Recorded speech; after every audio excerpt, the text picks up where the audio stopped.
प्रेम का मूल्य। ये कहानी एक छोटे से आइलैंड की है जहाँ पर सभी फीलिंग्स यानी कि भावनाएं रहा करती थी। उस आइलैंड में सब कुछ ठीक चल रहा था, लेकिन कुछ समय बाद वहाँ रोजाना बारिश होने लगी और सभी फीलिंग्स को लगने लगा कि अब वह आइलैंड डूबने वाला है। वहां से निकलने के लिए अपने लिए सभी फीलिंग्स नाव बनाने लगी, लेकिन प्रेम को लगा कि आइलैंड नहीं डूबेगा और हमेशा की तरह बरसात रुक जाएगी। तो प्रेम ने अपने लिए नाव नहीं बनाई। कुछ दिन बाद बहुत तेज बारिश हुई और साथ ही तूफान आया और वो आइलैंड सच में डूबने लगा।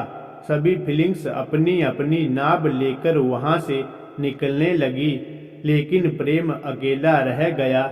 अपनी जान बचाने के लिए प्रेम इधर उधर मदद की तलाश करने लगा।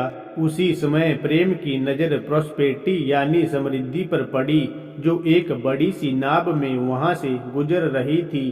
प्रेम ने उसे पुकारा और पूछा, समृद्धि, क्या तुम मुझे अपनी नाव में लेकर चलोगी? समृद्धि ने कहा, नहीं प्रेम, मैं तुम्हें अपने साथ नहीं ले जा सकती। देखो, मेरी नाव में कितना सारा सोना चांदी है, इसमें किसी और के लिए जगह नहीं है। ऐसा कहकर वो वहां से चली गई। कुछ देर बाद प्रेम ने घमंड को अपनी सुंदर सी नाव में जाते हुए देखा, तो प्रेम ने घमंड से मदद के लिए पूछा। घमंड ने कहा, अरे नहीं प्रेम, तुम पूरी तरह भीग चुके हो, तुम्हारे आने से मेरी सुंदर नाव खराब हो जाएगी। ऐसा कहकर घमंड भी वहां से चला गया। उदासी भी निकट ही थी, तो प्रेम ने उसे मदद के लिए पूछा।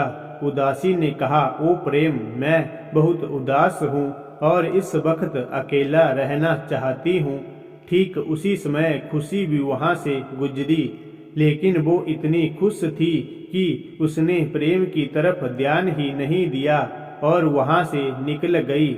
अब प्रेम को लगने लगा कि वो इस आइलैंड के साथ ही डूब जाएगा और वो अपनी आखिरी समय का इंतजार करने लगा।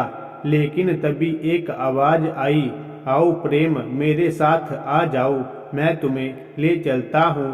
प्रेम खुशी खुशी उस नाव में बैठ गया और उसने ये तक नहीं पूछा कि वह कहाँ जा रहे हैं और उसे ले जाने वाला कौन है। किनारे पर पहुंचने के बाद प्रेम ने राहत की सांस ली और प्रेम को ये एहसास हुआ कि जिसने उसकी सहायता की उसके बारे में उसे कुछ भी नहीं पता है। तो ये बात जानने के लिए प्रेम ज्ञान के पास गया और उसने पूछा कि उसे बचाने वाला कौन था। तो ज्ञान ने बताया कि वह समय था। प्रेम ने हैरान होते हुए पूछा, समय वाला, समय मुझको बचाएगा? ज्ञान मुस्कुराया और बोला, क्योंकि समय ही है जो प्रेम की वैल्यू को समझ सकता है।